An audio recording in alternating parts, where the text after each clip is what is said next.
Hello and welcome to a new episode of Pop Culture on Deprogrammed with Keri Smith. I am your host, Keri, and I'm here with my co-host, Mr. Chris. How are you, Mr. Chris? I'm good but confused. We're recording this at a time we don't day we don't normally record our shows at, so it's very weird, a It little is weird. disorienting. It's very disorienting. Also, there is a live chat happening. Hello to the chat, but it's happening in the future because we're pre-recording this episode and it's going to be airing while I'm in Europe. And hopefully it's at a time that I can check out the chat. And hopefully I have Wi-Fi wherever I am, future Keri.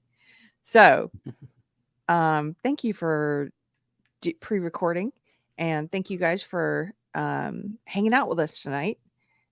Sort of in the future. It's so weird, right? I know. Talking to people who aren't there, but then they are there, but you're They're not. not there. Yeah, it's weird. Um, so welcome. This is usually a live show that we do every Wednesday night at 8 o'clock Central. This one, of course, pre-recorded. If you haven't already and you are new to the channel and you've been enjoying the content, please consider hitting subscribe here at YouTube. That just is free. It just tells you when there's new videos out, or it's supposed to tell you that. And or if you're watching on Rumble or Odyssey, you can also subscribe. And if you like the content and you've been here a while, there are different ways to support the channel. If you're interested in doing so, you can become a YouTube member. You can become a member at Locals, Patreon, or Subscribestar. So thank you very much to our supporters because we wouldn't be able to do this without you, and we appreciate you. So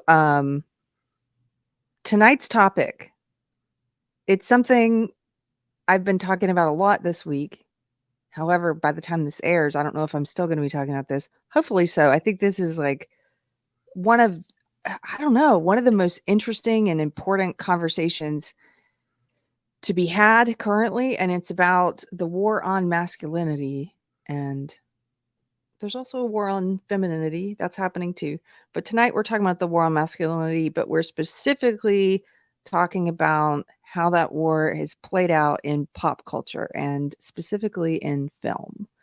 So tell me a little bit about, if you want, like some of your thoughts on this subject.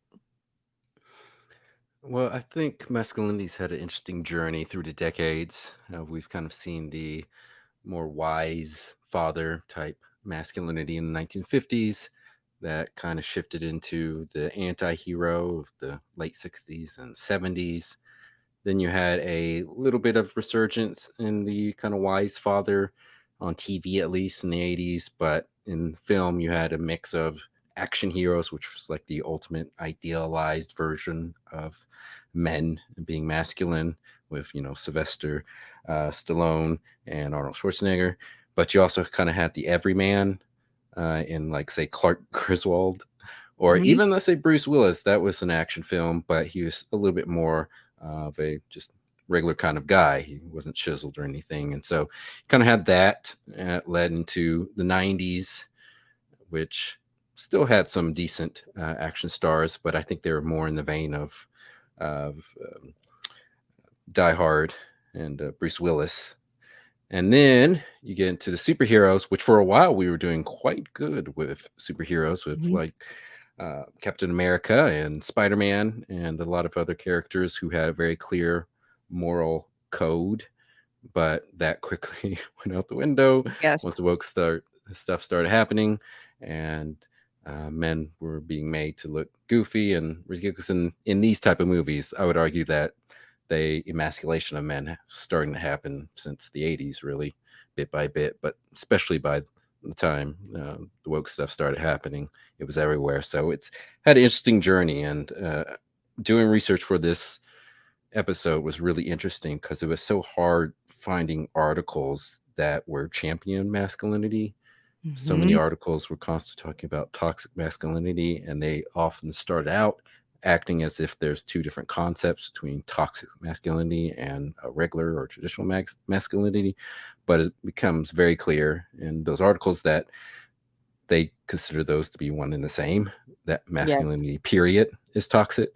Yes. And so it was just very frustrating, kind of depressing, just realizing just how pervasive. I mean, I knew it was very pervasive, but still, you actually like research this and start seeing like actual academic papers arguing that, there's something inherently, essentially, there's something inherently wrong with men and being, aggressive or whatever, that's always bad thing. So it was a bit eye opening, I guess.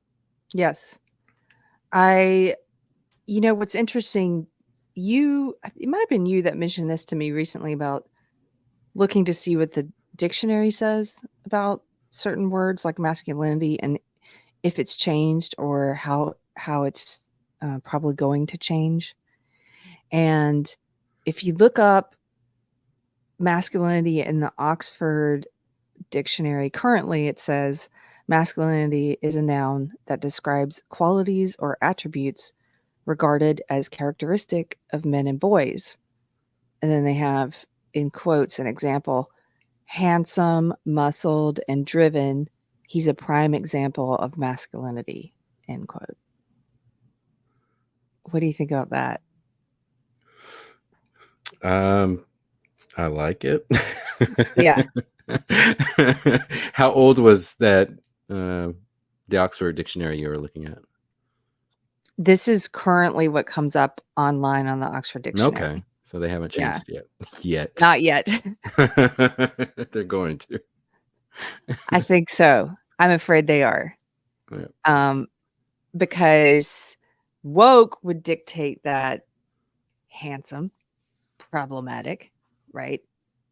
Because that's part of the well, it started out, I think, as part of the feminist part of woke, the women's part of woke, where it's, criticizing our beauty standards and things like that, and saying that it's unfair to have any kind of standards when it comes to beauty. Uh, so I think they're going to have problems with that in the future. Muscled. I mean, can you imagine? They're going to say you don't have to be muscled to be masculine, right? Like, there's actually been a spate of articles recently where they're trying to connect working out, going to the gym, being physically fit as some kind of far right thing. So I definitely see them having a problem with that at some point. And then it says, and driven, which What? driven is masculine. I, I think they might have problems with that in the future, because they'll probably say, well, that's not, women can be driven too, and which of course they can, but it doesn't mean that that's an attribute of femininity. Right. Do you know what I mean? Oftentimes it manifests in different ways between men and women. Because I would define masculinity as the ability to provide and protect. And certainly women can do that, but generally men, being that men tend to be more stronger on average than women, a natural function of that biology is this desire to want to protect others. You're the stronger person, and a lot of us men feel like there's a certain responsibility that comes with having that. I don't call it a power, but I'm going to say that anyway. Mhm. Like my Uncle Ben used to say, with great power comes great responsibility. He told me that before the Green Goblin killed him. It was a very, Stop. very sad day, but it is true. They often don't talk about the responsibility aspect that comes with men holding power or being a paternal figure in a family. Mhm. They don't. Um, you know what else is interesting though, Mystery Chris, is if you look at a different dictionary, like Merriam-Webster, they've already got the little bit there on the end of that definition. That was a quote, like an example of using masculinity in a sentence that they give, right? Guess what the examples are if you look at Merriam-Webster. Hmm. Uh, ability to cry. Well, it's about challenging masculinity itself, which is really funny. So if you look up masculinity currently in Merriam-Webster, it says the quality or nature of the male sex, the quality, state, or degree of being masculine or manly.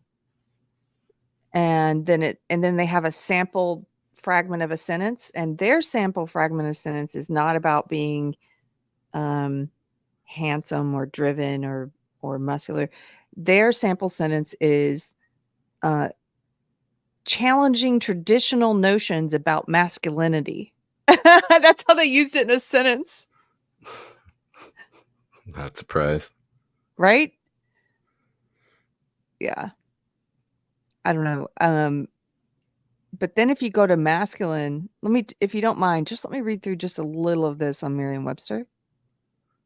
If you go to masculine itself, that was masculinity. If you go to masculine itself. And they're the ones that changed the definition of racism, right? Yes. Yes, they've already changed that to try and incorporate some of this prejudice plus power stuff in different language, but that's what they're adding. If you look at masculine on Merriam-Webster, 1A, considered to be characteristic of men. They have like pride, bravado under there. They have that word dominance there. Katie stands as a direct challenge to Bowden's masculine dominance. Under this same little heading 1A, they have marked by or having qualities and features, etc., traditionally associated with men. B, of or relating to being a man or boy. Of, related to or intended for men or boys. Now look at this. 2, this is their second definition of masculine. Of, relating to or constituting the gender that ordinarily includes most words or grammatical forms referring to males, as well as other words and forms either systematically or arbitrarily in the same category. This here, they've added this. This is to separate sex and gender. So they've already caved into that whole thing. Like the two are different, right? And then the rest have to do with music and poetry. So there we go. Anyway. But they've already caved into that gender, sex and gender thing. This is why I've been wanting to buy an old dictionary. I'm pretty sure I have one around somewhere, but I feel like you're going to need to look back at these old dictionaries pretty soon because so many words are just going to be changed. Yeah. And if you're relying on resources online, then you're just not going to get the correct definitions. I recently bought an old dictionary, a very old dictionary at a antique shop, and was so excited to get it home. And I didn't look at it closely enough before I bought it, and it just gets you through the beginning of the bees. There's apparently many other books in that collection. I was kind of like, this is sort of thin. It shows how the language is going to shrunk. Yeah. So I've got A's and part of the B's. Jeez. Okay. So where should we start with masculinity in film? Should we start with one of these articles or talk about what we generally think of as some good portrayals in film? Maybe we should start with an article. Yeah. Start an article. Okay. I'm going to pull up this first one that you sent me. And in this one, if you go to the Inventing Toxic Masculinity section, it's very good. It's an excerpt from a book. I forget what book. It's listed in the article. But this person did a good job at explaining why it's bunk. So the headline, this article appears in bigthink.com. The headline is Toxic Masculinity is a Harmful Myth. Society is in denial about the problems of boys and men. And it says, excerpted with permissions from Of Boys and Men, Why the Modern Male is Struggling, Why It Matters, and What to Do About It. So where do you want me to start? Go down to the section where it says Inventing Toxic Masculinity. Okay. There we go. And just read that section, please. Until around 2015, the phrase toxic masculinity warranted just a handful of mentions in a couple corners of academia. Wow. Okay. I just want to pause there really quickly. That's what I suspected. That's what I noticed happening around me anecdotally was this was a phrase that was very common in woke circles and academic circles that I moved in, but it wasn't in the mainstream until very recently. So, yeah. Until around 2015, the phrase toxic masculinity warranted just a handful of mentions in a couple corners of academia. According to sociologist Carol Harrington, the number of articles using the term prior to 2015 never exceeded 20, and almost all mentions were in scholarly journals. But with the rise of Donald Trump and the hashtag Me Too movement, progressives brought it into everyday use.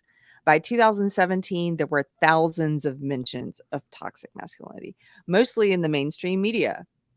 Harrington points out that the term is almost never defined, even by academics, and is instead used to simply, quote, signal disapproval, end quote. Lacking any coherent or consistent definition, the phrase now refers to any male behavior that the user disapproves of. Yep. From the tragic to the trivial. It has been blamed, among other things, for mass shootings, gang violence, rape, online trolling, climate change, the financial crisis, Brexit, the election of Donald Trump, and an unwillingness to wear a mask during the COVID-19 pandemic. Wow. I guess I had a case of toxic masculinity. I guess we all do. Lumping together terrorists and delinquents, it ultimately poisons the very idea of masculinity itself. Interviewing dozens of adolescent boys and young men for her book, Boys and Sex, Peggy Orenstein always asked them what they liked about being a boy. She says that most drew a blank. Oh, that's so sad. That's so sad. And that's Yep. also anecdotally something I've heard again from friends who have sons or nephews or people close to them who are young and in public school who I had one friend tell me, it might even be in the chat, that his nephew has sort of absorbed this idea that it's bad to be a boy. Yeah. That's why you have so many people dropping out of men, I should say, dropping out of society. I mean, it's just going to Yeah. get worse. Yeah. She says most are blank. That's interesting, one college sophomore told her. I never really thought about that. You hear a lot more about what is wrong with guys. Yeah. Toxic masculinity is a counterproductive term. Very few boys and men are likely to react well to the idea that there's something toxic inside them that needs to be exorcised. This is especially true given that most of them identify quite strongly with their masculinity.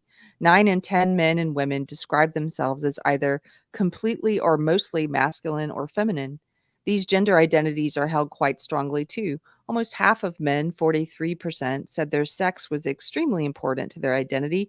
In another survey by Pew Research Center, a similar proportion of men, 46%, said it was either very or somewhat important for others to see them as manly or masculine. In both surveys, the numbers were even higher for women.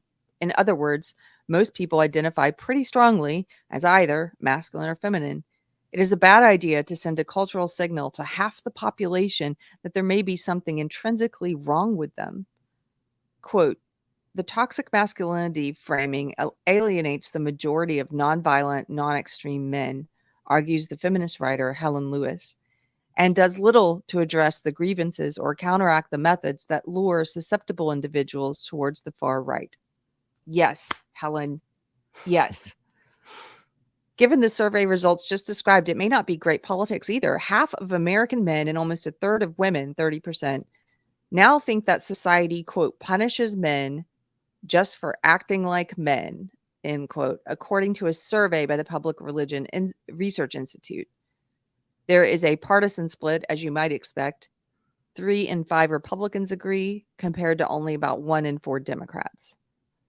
Democrats, pull the frickin' wool off your eyes. What is wrong with you? I have no idea. Especially you male Democrats. What? Well, they think it's a good way to try to get some sex, but Yes. it doesn't work, at or least they're with no already one attractive. right, or they're already with someone long term a woke woman and they're content to be a doormat to this evil anti-male ideology. I don't get it. I look, if you're new to this channel, I was a lifelong Democrat, voted straight down the ticket Democrat every election until what was the one 2018. That was the first time I ever voted for a Republican. I'm from that world. I've spent the majority of my adult life in that world. But the Democratic Party has been just this cancer of all this woke social justice stuff like toxic masculinity. And now when I meet someone who's a man who says he's a Democrat, I'm sorry, I'm just telling you. I'm telling you. And I know that it's not every man who's a Democrat, but it's pretty accurate. Now, for the most part, I'm like, ugh, like Yeah. Well, I mean, so much of the ideology is just based on envy. I mean, I've been looking at, leftism as less of an ideology and more of a psychology. And once you kind of understand that so much of people, not everyone, but most of them, are envious of the people that they see as being stronger or better or more competent, then it makes sense why they gravitate to all these narratives that reinforce this idea that it's not them, the person who feels inferior, it's not their fault as to why they haven't achieved much in life. It's society's fault. Therefore, society needs to change, not them as an individual. right. It's driven by this weird, resentment, tearing things down, tearing people down, attacking people for their race and their sex and it's just so backwards. Yeah. This is interesting though. Listen to this. Religion plays a role too. Half of both white Protestants and black Protestants, for example, agree that men are punished for acting like men, 50% and 47% respectively. Let me just point some wokeness out in this article right quick. They do the thing now that this is very new, where if you're a journalist, you're supposed to now put black in, you're supposed to capitalize black, but not white. And they did that. Oh, I I didn't don't even know. notice that. Yeah. Yeah. That's the new thing. That's one of the standards. Somebody in the chat will know this, but the standards for journalists on language and how to write articles and stuff. This is a few years back where they said black should now be capitalized. So black is a race, but white isn't? Is that the reasoning? I don't know. It's woke, right? Yeah. Black's important. White is not. Pathologizing masculinity may even undermine support for feminism. It does. I'm here to tell you it does. Fewer than a third of American women now describe themselves as feminists. In 2018, YouGov polled those women who did not identify as feminists for their views on feminism. Almost half, 48%, said that feminists are too extreme and that the current wave of feminism does not represent true feminism. That was 47% of those people said. 1 in 4, 24%, said that feminists are anti-men. These findings should give progressives some pause. In the rush to condemn the dark side of masculine traits, they're in grave danger of pathologizing the traits themselves. Many women are uncomfortable with this trend. This part right here, this is why I don't call myself a feminist anymore. Even after I left woke, I continued to think of myself as a feminist and call myself that for quite a while after leaving woke. Not anymore. That's why I started the joke group, Feminists Against Feminism. But it's like, I am not with that crap anymore. It has gotten so dark, so anti-male, and it's become so absorbed into social justice and woke that I don't think it can be salvaged feminism. I don't. And I have some feminist friends. I'm going to see some of them tomorrow at this event. I just can't call myself that anymore. It's so toxic. So yeah, you're losing us. Same thing with like pro-blacks and constantly going off about how supposedly racist white people are, and they keep pushing and pushing, and it's pushing white people into the racist corner, unfortunately. Because I've noticed on Twitter, and I know Twitter is not the real world, but I have noticed on Twitter like a lot more people making racist comments. Like whenever there's like someone posts a video of some blacks going into a store and robbing it, or destroying cars or something, people like start posting pictures of monkeys and all sorts of just, nasty things. And it's not good, but I can understand why people are pushed that way when you live in an environment in which it's okay to be racist towards white people, where the media will cover up any incidents which a non-white will attack a white person, and they'll promote incidences that aren't even true of a white person attacking a non-white person. And so unfortunately it pushes people to the corners. You start making people more tribal, and people say this is the best Yes. way to defend my tribe. So you're going to have more people like Scott Evans say, you know what, don't help black people, move away. And it's like, I can't blame them. I don't like it, but I can't blame them for saying that, given how bad the culture is getting. You're exactly right. This is something a lot of us have been worried about for a while, is that for every action, there's an equal and opposite reaction. And because the social justice, alt left, woke left, whatever you want to call it, has become so hateful and extreme and so bigoted, that there's going to be this boomerang effect on the right. And I'm seeing it happen too. I've seen that increase in racist comments, exactly what you're talking about. And I've talked about with Michelle from Force of Light. There's also an increase in sexist comments against women that I didn't used to see on the right, where it's sort of um, people feel, and a lot of women are commenting on this lately in the right, even, or the, centrists and stuff are noticing it, that there seems to be more of a willingness to call women, you know, all women, make these generalizations about women being sluts and whores and whatever, and liars, and that they're all, after your money and trying to use you. And it's part of that extreme reaction to the woke left.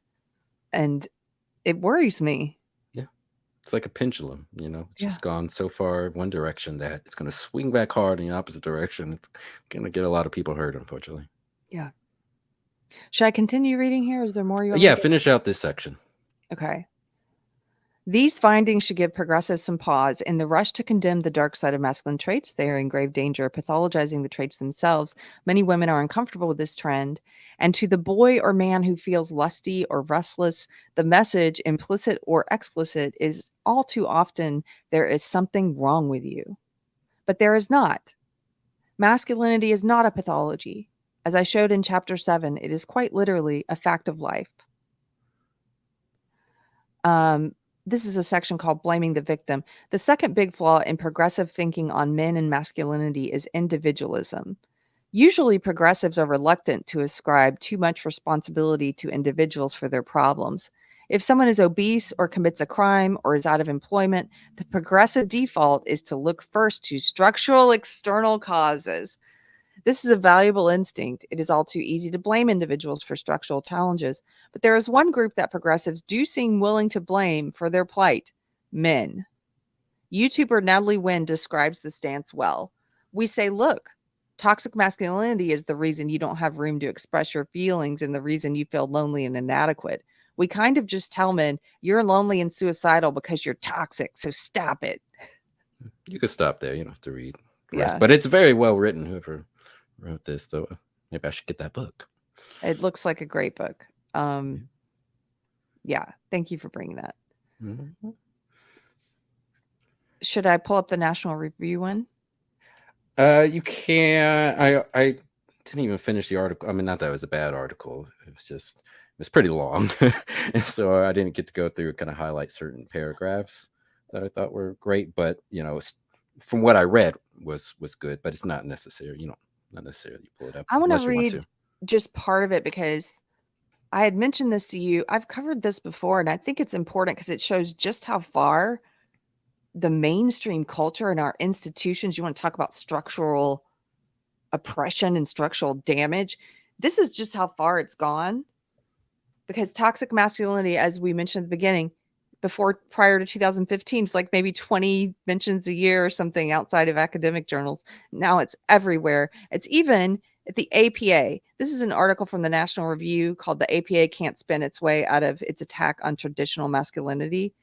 I just want to scroll down here. The APA is the American Psychological Association, and they issued these guidelines for therapists, for psychiatrists, on how to talk to men about toxic masculinity and traditional masculinity. And so this is from those guys. It says the guidelines triggered a backlash online. And yesterday, it's Division 51, the Society for the Psychological Study of Many Masculinities of the American Psychological Association, issued a statement. And that statement is a case study in misdirection. Here's what it says about traditional masculinity. When we report that some aspects of traditional masculinity are potentially harmful, see, they're not even just attacking this buzzword, buzz phrase, toxic masculinity. They're attacking full on. They call it traditional masculinity is toxic. So they say when we report that some aspects of traditional masculinity are potentially harmful, we are referring to a belief system held by a few that associates masculinity with extreme behaviors that harm self and others.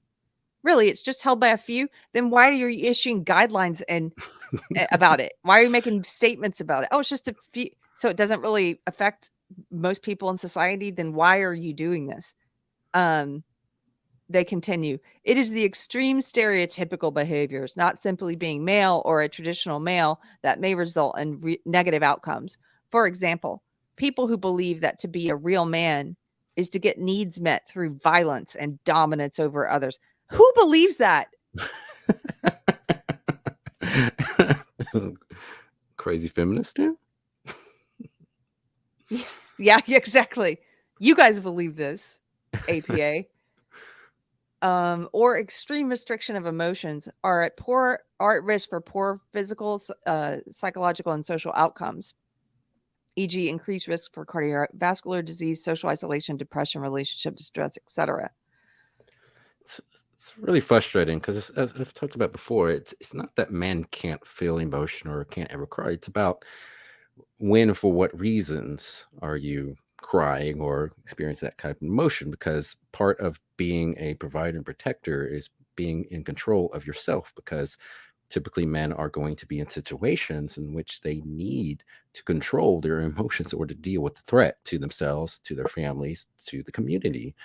And so if you have a man who just curls up into a ball, who can't deal with all the terrible things going on, then he's kind of useless. And so this is what I'm talking about with the responsibility, a certain responsibility that men feel we have towards our community and to our families. And so that involves being in control of your own emotions. Yes. I've given this example before. I know you haven't seen Star Trek 3, Search for Spock, but in it, Captain Kirk's son gets murdered by Klingons. Yeah, they're evil. They're bastards, Klingon bastards. So he's taken aback when he learns that. He calls them Klingon bastards, and he kind of falls to the floor. But then he quickly gathers himself and ends up leading his men off the Enterprise and blowing up the Klingons and helping to save the day. But if he had just sat there the whole time and was unable to do anything, became a vegetable, then he and his crew would have perished because they were looking for leadership and he wouldn't be able to provide that. So, yes, Captain Kirk is masculine. That's what I'm saying. Thank you for giving a film example. I was thinking of a political example. I was thinking of, and I probably shouldn't play it and take time playing it because we're talking about film. We're going to get to film. But go and look it up if you guys haven't seen it. I've played it before. The Supreme Court Justice, who, what's his name? I'm blanking. I wasn't planning on talking about him tonight. The one that they all these phony accusations, in my opinion. Kavanaugh. Okay. There's a moment at which during his grilling where they're bringing all these unsubstantiated accusations from decades and decades ago with no evidence to back it up. That was a big turning point for me. I was already leaving the woke left, but when I saw that happen, I was furious because it was basically a witch hunt for this man. What they did to him was so wrong. And there was a point during his testimony when they were grilling him where he was holding back tears, trying not to cry, but the tears were welling. He was trying to hold them back. And it was when he was talking about something so moving, but he was talking about how his family, what his wife and daughter and his family had to go through because of this witch hunt. And when he mentioned his little girl, his daughter, and how she would pray at night for the people who were doing this to him, and it moved him to visible tears that were welling up that he was trying to prevent. And that was so moving to me. And it's a great example, I think, of the fact that, like, yes, women want a man who's authentic, who has emotions. That's a very real emotion to have in that moment. And as a man, he's not going to break down and sobbing there, which is also great. He's showing great restraint and reining it back in. And I don't know, I just think that's a very healthy expression of the dude had the right emotions in that moment, and also is strong enough to, like, pull it back and Yeah. not lose himself in it. And do you know what the left did in response to that? The left, like here at the APA, the woke, the ones who are always saying men need to express their emotions, and toxic masculinity keeps them from expressing their emotion, and men need to express their emotion. We need to help men express their emotion. Do you know what they did to him? They made fun of him. They mocked him. They took screenshots of him holding back the tears and mocked his male tears. Hypocrites, absolutely vile hypocrites. Yes, completely lacking any empathy. That's what's Yeah. kind of scary. Yeah. Well, these people, I'm like, what created you? Like, how do you not feel anything? I mean, I understand you don't agree with certain people from a ideological standpoint, but where's your empathy for even caring about them and particularly their families? If you don't even like them that much, what Yeah. do their families do? Yeah. It was so moving, and it was such a good window into how he's raised his daughter, I Mhm. thought. And Yeah. anyway. Okay, we have to get into film. Uh what should I pull up next? Did you have something? I I mean, I can go, have but I have some articles about, excuse me, masculinity in film, and I have some videos of what I think is a good um representation of healthy masculinity in film. Should I bring up one of yeah, go these? ahead and bring that up. Okay. So, well, since I was talking about Kavanaugh and the lessons he's taught his daughter, this is pretty appropriate. I was trying to rack my brain because some of the examples I was giving you, and we'll get to those in a second, but some of the examples I was giving you of what I thought were good, healthy representations of masculinity in film, you pointed out, but they're all kind of, they're not like average dudes, maybe. So I was trying to think of what's an average dude, and who's an average dude who shows a good expression of masculinity in film. And I thought of Atticus Finch in To Kill a Mockingbird. And so here, I'll put this one. I haven't seen this movie in years. This movie came out in 1962, of course, based on the book. And so this is Atticus teaching his daughter a lesson. But if I keep going to school, we can't ever read anymore. Scout, you know what a compromise is? Been in the law? No. It's an agreement reached by mutual consent. Now, here's the way it works. You concede the necessity of going to school. We'll keep right on reading the same every night, just as we always have. Is that a bargain? There just didn't seem to be anyone or anything Atticus couldn't explain. So I just thought that was a great moment. And then I have one more.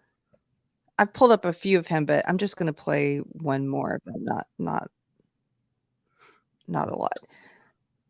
It's a Gregory Peck. But by the way, I think his nephew is the one who plays Spock on the new Star Trek show, which is weird. Really? Little trivia, yeah. Little star trivia. So this is where an angry mob comes to the jailhouse, and he's sitting out there defending. He's protecting his client. Here we go. Where he was and what he was up to. He's all right. Let's go back home. Come on.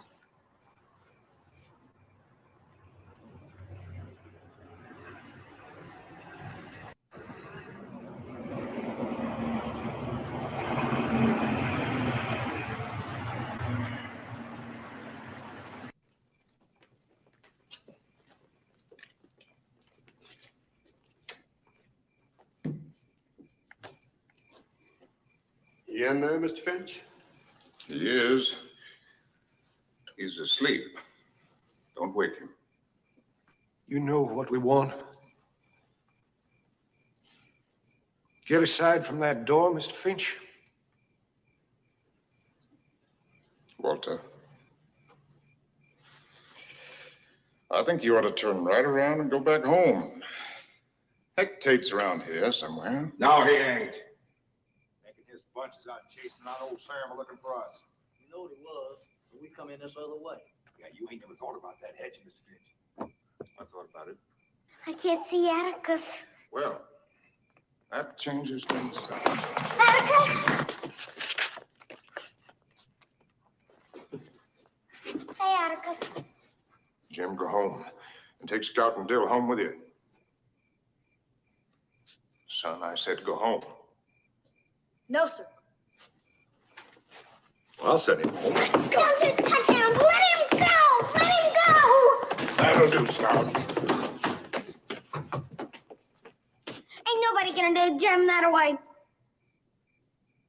Okay, so I'll stop here, but he tells the kids again, obviously they're in a very dangerous situation. He tells the kids again to go home. His daughter starts talking about her friend, who's the daughter of one of the men there, and it ends up busting up the tension. What ends up ending this conflict, and the men do end up going home, is sort of this Scout, because of how well he's raised her, just her humanity and her like childlike innocence at talking to one of the men there like a human and referencing his daughter, and she sort of diffuses all of it, and they become ashamed of themselves, or at least that man does, and they end up going home. But it's just, again, a testament to how he's raised his daughter, and also, you know, the fact that he's sitting out there at great risk to his own life because it's the right thing to do. Yes, he's displaying a great moral courage. Yes. And that's a part of being masculine. Yes. I just love that. So I want to see more depictions like this again. I do kind of miss that, because really since the 90s, we've gone down this road of having all these anti-heroes, in some cases anti-villains, but where the morality has just become so murky. And I think it's just reflective of this culture we live in, where morality is more relative, and it's not as black and white or absolute as, you know, Americans once thought. And that's why I've been thinking, like, when doing research for this show, how, in my opinion, the 80s was kind of like the last American decade, I think, in terms of that, because like I mentioned earlier, you kind of saw a little bit of resurgence of the parental dad who gave great advice on TV, like Bill Cosby and other ones. And then the movies, you had the action heroes that typically were going against great evil. And yeah, it was very violent, but they still displayed all the virtues related to masculinity, about self-sacrifice and courage and other things. And since then, we haven't seen too much. There was like a brief blip, I guess, with some of the superheroes, like Captain America, which at the time I remember talking to a friend, and he was like, I really like Captain America. He's so wholesome. And we both started laughing, but it is true. You had a character who had a very clear moral code, and he stuck with it even when challenged. And we don't see a lot of those portrayals anymore. We just see so many people have these twisted views of morality, and people will argue that, well, that's more reflective of human beings. I'm like, in some ways, sure, but I think we as a civilization need more heroes. We need more aspirational characters to look towards, so we can try to model our lives, our behavior after. We try to be a better person, even if we fail Yeah. sometimes. And we're not getting a lot of that today. And I'm hoping there'll be a resurgence at some point, but it still seems like we're in that morally murky territory. We absolutely are. And just as you're talking about all the anti-heroes especially in television, I know we're talking about film, but if you think about the ones in, I don't know, the past couple decades that, some of the most popular shows, and it is brilliant writing to get you to root for an anti-hero. I won't deny that. But some of the shows I watched with anti-heroes, and at the expense of having a hero in the role, they have this anti-hero, right? And that's the person you end up liking, even though they're a morally ambiguous or even wrong, morally evil person, or some of the things they're doing are morally wrong. Breaking Bad. I love Breaking Yeah. Bad. But that guy is not a great role model. Well, same thing with House of Cards. Frank Underwood. I was about to say Kevin Spacey, which I can't say that. Frank Underwood, the character, has murdered a lot of people. Yes. Just the character. Just the character. No one else. Same thing for Dexter. I loved Dexter. And at the end of the day, he murders people. Yeah. And they do these great things where they get you to like because you're like, well, they have their own moral code that applies to this, overall, are they a good moral example? No, but he does only kill murderers and bad guys. So also circumventing the justice system at points. But yeah, Dexter's another one. I never watched The Sopranos, but The Sopranos is one. That guy, people love him. But, Yeah. And there's enough gangster. I don't like gangster films too. But with like gangster films, I think we tend to accept it because all the gangsters are playing a dangerous game with each other, one in which they know that the price of losing is losing their life. And so as long as everyone agrees to this game that they all know the rules of, I think we tend to give it a pass. But if they do something outside of that, like if they were to kill a child, then that turns the audience against them, and that's something we wouldn't root for. So someone like Scarface was put in that position where he was supposed to kill some guy, and the guy's family gets into a car that Scarface is supposed to blow up, but he refuses to blow up the car because the wife and the child of this guy is in there, and Scarface ends up paying the price by getting assassinated himself, which is in a weird way a redeeming characteristic, I guess, even though Tony Montana is kind of a gross dude, but still. Yeah. Weird. Yeah. I don't know. I think also somebody might mishear us and say, that we're saying these are not entertaining or good stories to tell. And that's not what I'm saying. As I mentioned, I really enjoyed Dexter. I really enjoyed Breaking Bad. It's just we're in this season of the anti-hero, and you don't see a character like Atticus Finch very I mean, I can't even think of one. Like a man who stands up for what is morally right at the risk of everything. Because the absence of that is just nihilism. And that's something that our culture is not dealing with well right now. So, yeah. Yeah. What are some examples in film do you think, of positive masculinity? I showed you one. Yeah. All the ones I pulled were about action stars, because when I think about masculinity, I do think about these stars or these big action movie stars like Schwarzenegger. And in researching, I saw a lot of people criticizing these type of movies, saying that uh, they're promoting violence and that people believe that violence is, solving problems with violence is masculinity. And I don't think that's the case with, let me phrase that. I don't think that people watching these movies believe that. I do think that the people who believe that violence is acceptable method of resolving differences or believe that because of things that happened in, say, their childhood, like a lot of inner city blacks who, black men who are going out and, killing one another.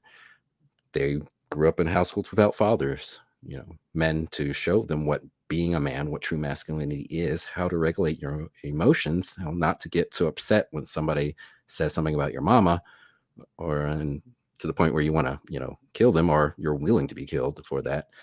And so I think with these movies from the 80s, they're clearly male fantasy. It's kind of like superheroes in a way. Yeah. They're ideal men, and they, even though they go through the hero's journey, at the end of the movies is when they typically go off and they complete some particular task in a very extremely competent manner, which I think a lot of people, men and women, but men like seeing, because like football, I love seeing football. Football is essentially simulated warfare, essentially, because it's very tribal and stuff. But one of the great things, aside from the big hits of football, is seeing people do things with tremendous amount of skill.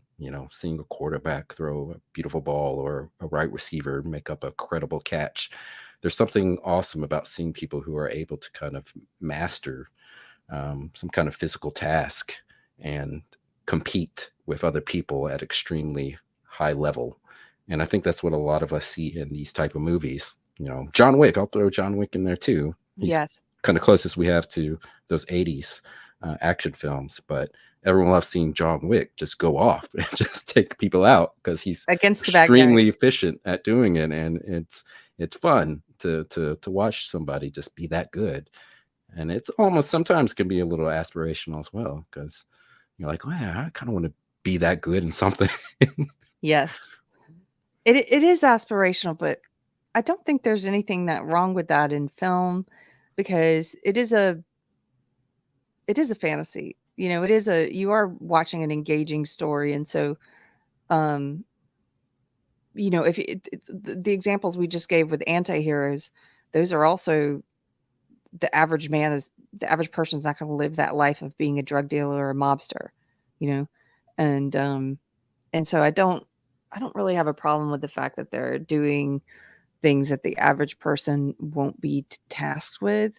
I think it's more of like they offer this archetype of what the average man wants to think he would do in that extreme situation, which is not a bad thing. Like protecting your wife or your family, your kids, or your home, or your country. So some of the movies that come to mind for me, I know you had mentioned Die Hard before we started. Some of the movies that come to mind for me are Braveheart, The Patriot, both of those starring Mel Gibson, The Last of the Mohicans, Dances with Wolves. I love these kind of movies. I love that representation of masculinity and the guy who's doing the right thing. Even though there's a lot of violence in those films. There's a lot of violence in Braveheart. But it's inspiring in a good way. Yeah. And, nature itself is pretty violent and other people can be violent. And so as a man, if you're somebody who's geared to try to protect, your family and your community, then you're going to be going up against some violent forces. And so that's kind of a part of, us men and dealing with violence, which I think is a reason why little kids like playing with GI Joes and other things, because you'll see a lot of people attack that, like, oh, you're telling kids, you're giving them toys with guns and you're telling them to be violent and stuff. It's like, no, you're not telling them to go around shooting people all the time.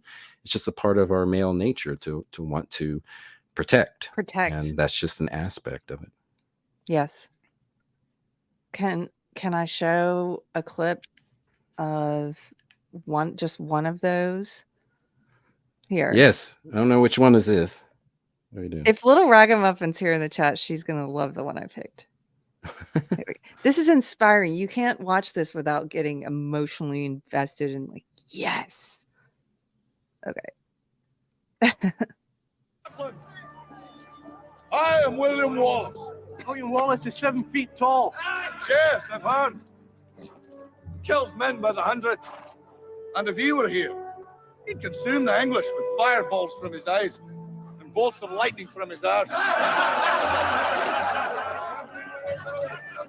I am William Wallace. And I see a whole army of my countrymen here in defiance of tyranny. You've come to fight as free men. And free men you are. What will you do without freedom? Will you fight? Fight against that? No!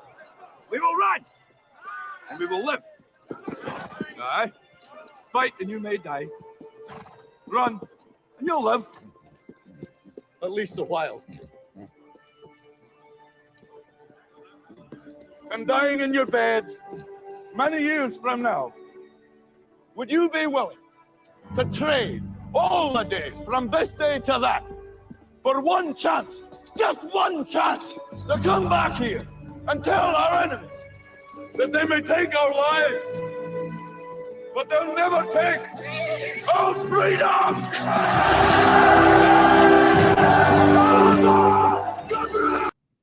Okay. Okay, I had to stop. I miss Mel. Crazy bastard. I miss that guy. He is a crazy guy. But yeah, that's so, I mean, even now with how many times people have seen that movie and that clip and everything, it still gets me. It's like, yes, this is a positive, in my opinion, representation of masculinity in under extreme circumstances. Yeah, that's great. In fact, I've seen that part a bunch of times. I just haven't seen the rest of the movie a bunch of times. I've never seen the whole movie. What? Yeah, I know. I've got to keep a running list of what you haven't seen. I'm starting it now. Yes. Okay. These are things that Mystery Chris hasn't seen. Braveheart. Somebody's got to remind me in the chat the other ones to put on this list. Oh, geez. Okay. My column is like all the Star Trek. Yes. Star anything, right? Yeah. So what are some good ones are there any clips that you want to show that you're like, this, I like this, or at least I think this is an interesting expression of masculinity that you don't see much anymore? I want to, this is more, can we play just the trailer for Commando? Yes. Because this is just unabashed hyper masculinity, and I love it. This is what, when I think about the 80s, I think about this movie and how great it is and all the one-liners that Arnold has. It's just fantastic. Have you seen it? No. Put this on my list. There we go. I know. We're learning so much about one another right now. Commando is going on my list. Okay.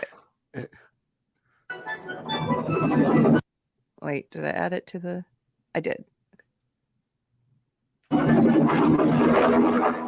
They hunted him down. You know, Colonel, we went to a lot of trouble to find you. They murdered his friends.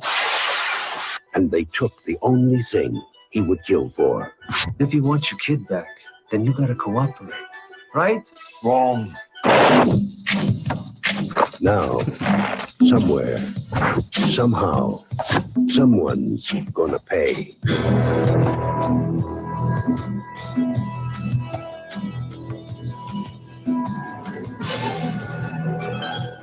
Do you think that he is going to give us any problems? You do exactly as he's told.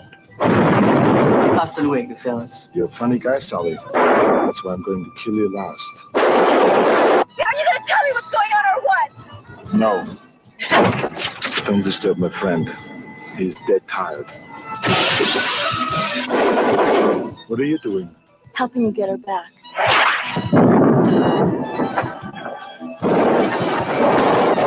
Remember, Sally, when I promised to kill you last? That's what made you did.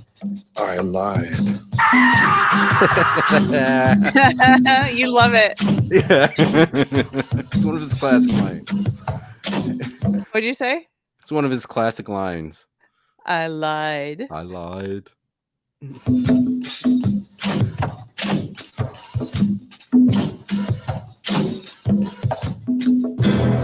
If it's a mission no man can survive, he's the man for the job. Arnold Schwarzenegger, Commando. Let's party. So great. Like I said, there's so much hate for these type of movies online by modern feminists. They just hate that men have their male fantasies, and all these movies are about strong, competent man, which they hate. Which they hate. Yes. They want to, I think, the ideology, the woke ideology, the dominant belief system currently in the West wants to do what Evangeline Lilly, the actress from Lost, said, which is to demonize masculinity in men and praise it in women, and to demonize femininity in women and praise it in men. Mm-hmm.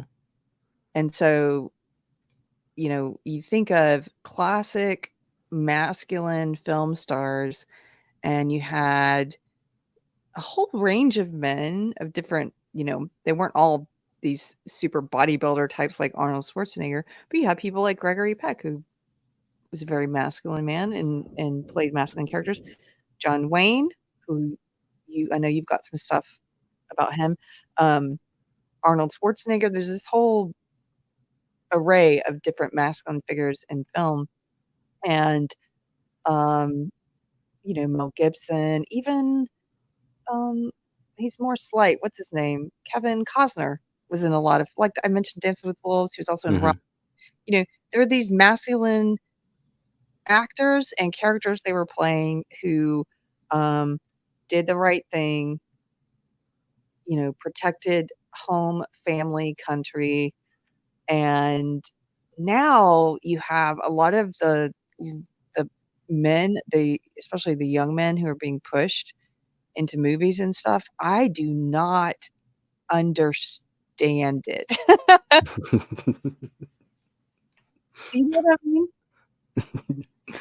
Yeah, I do think there, again, I mean, we've spoken to one another about this, but I do think there is a push to kind of feminize men, which I have something later I want to talk about related to that topic. But should I wait to bring up some of these effeminate leading men? Okay, I'll wait. Wait on that, because I wanted to talk about unless you have something else. No. Can we talk about James Bond? Yes. Because as you know, there's been a lot of attacks towards James Bond. A bunch of feminists calling him sexist and racist and stuff. And listen, are there some aspects that are politically incorrect by today's standard in those movies? Sure, there is. But they really miss what James Bond is and why so many of us men like it. Because, similar to the, Commando and other action stars, it's a male fantasy. Again, somebody who, he gets women and, he can save the day and stuff. But he's someone who basically has given his life to serving his country to try to defeat these bad guys. And he's someone who's constantly facing death. And because of that, he tends to give into the extravagant at times. But it's something that us men love to see. It's fun. It's just a fun action, franchise. And just seeing the amount of hate for it is just, it's depressing. Particularly knowing that they want to turn James Bond, which you could already argue they already did that, but they want to feminize him and make him weak, and they kind of did that already. Yes. But if you can bring up that first clip, this is a short clip. I have it at the exact time mark, but this is a segment from Goldfinger that feminists do frown upon today. But I like playing it because it's awesome and it makes me happy. Okay, Goldfinger, 1964. Okay. Felix.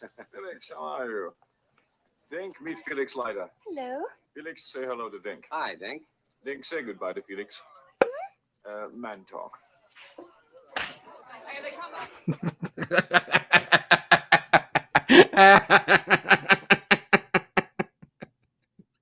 Why are you cackling? Because it's awesome. Oh, I love it. Are you saying that you won't see that kind of cheekiness presented in a positive way?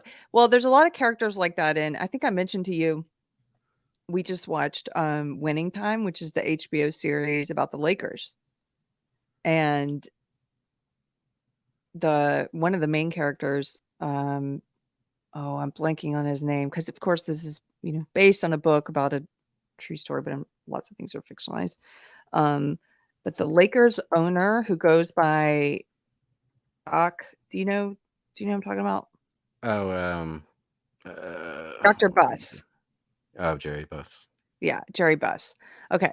So the way he's depicted, he's completely an anti-hero in that so the definition of anti-hero, that is sort of like someone who does bad or immoral things but is still working towards the greater good. It's on the side. They're not a villain. They have some kind of moral code but it doesn't include a lot of things that are in our societal, moral code that we've agreed upon. Or their motivations are not pure, but Or the their effects motivations. that they're having is good, like Han Solo in the first Star Wars movie. He's Yes. motivated for wealth, not to actually save the galaxy and rescue Princess Leia. But of course, at the end of the movie, he completes his arc when he helps save Luke from the Death Star. Yep. Well, the way Jerry Buss is portrayed in Winning Time is kind of like that little short clip you just saw. He's always at the Playboy Club. He kind of treats women in that, and I think they get away with it because it's a period piece. It takes place in the late 70s and early 80s, and so they want to depict that on screen of, this is a way that some men interact with women, and especially the kind of women he was hanging out with. I could totally see him doing that, slapping on the bum, like, man talk. Could you bring up the second link? This is an article I found of someone defending James Bond, which there aren't a lot of people doing, surprisingly, in article form at least. And I'm going to go, it's laid out weird. Yeah, see, it's weird. You kind of scroll to the right. Oh. Yeah, it's really weird. I don't know why. Okay. But if you could go to, say, in that left, the column that you can fully see on the left, furthermost left. Mm-hmm. At the very Victory. bottom says at the time. Yeah. The merits of masculinity. Can you please read some paragraphs, 2 or 3 paragraphs? At a time when the merits of masculinity itself are being questioned, leading young men to question themselves, the Bond character matters now more than ever. When, quote, toxic masculinity and mansplaining have entered mainstream discourse, there is a parallel between the purpose of Bond in cinema and the purpose of young men in society. If Bond hasn't aged well, what does that say about traditional masculinity? We must tread carefully with the gender shaming. Young men should not be ashamed of looking up to Bond. Charisma, competence, and courage stand the test of time.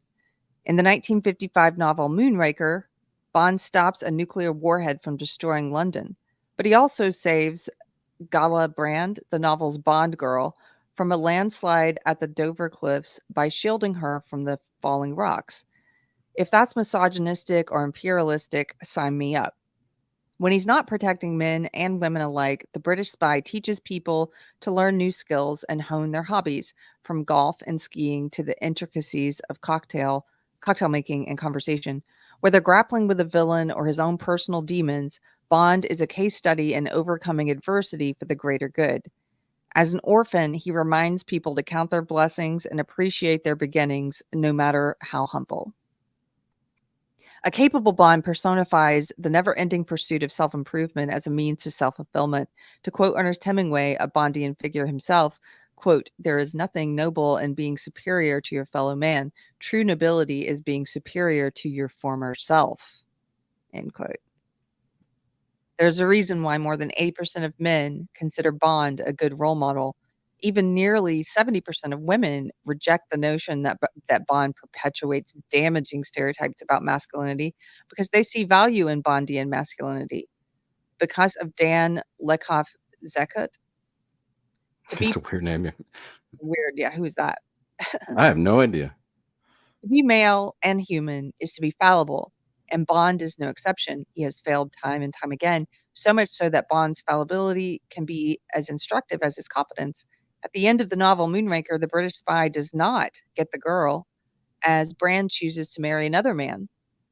In Fleming's own words, quote, "The exit line, he must get out of these two young lives and take his cold heart elsewhere.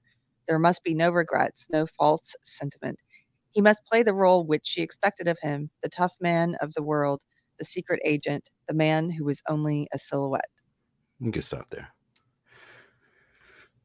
Now, were you ever in the camp that you thought that Bond was sexist or promoting sexist values? I was, and I still kind of am. Okay. Whoa. Explain. At the end of the day, I think the kind of chauvinism that he displays, I do think he's a bit of a chauvinist, a male chauvinist. I don't find it that toxic or problematic. I kind of view it, but I do think he's a bit of a male chauvinist. Do you find any positives? Yes, but I'm not. Yes, just forgive me because I'm not up on my Bond. I have seen some of the films. It's been a long time since I've seen a Bond film. But yes, he's a competent man. He's good at what he does. And like you said, we all, I think, naturally, we'd like to watch competence on screen. I like to watch competent men on screen. That's why I film like that's entertaining. And he is confident as well as being competent. He's confident and attractive physically, of course, and ideal, when it comes to physicality. And yeah, I think those are all great qualities. I do think he's a bit of a chauvinist. Is that going to get me in trouble with our audience? Uh-oh. He also displays chivalry towards women.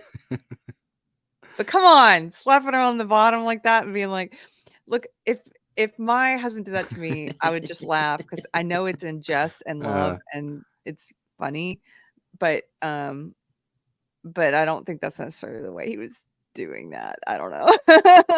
Sure, there are some things, but like I said, I think positives vastly more than these negatives, and they're not even like major negatives to me. They're just little things. They're just reflective little of the time, but things that get blown way out of proportion by a lot of modern day feminists who just want to tear down the archetype itself because they just hate men having a role model who's strong and competent to look up at and model themselves after.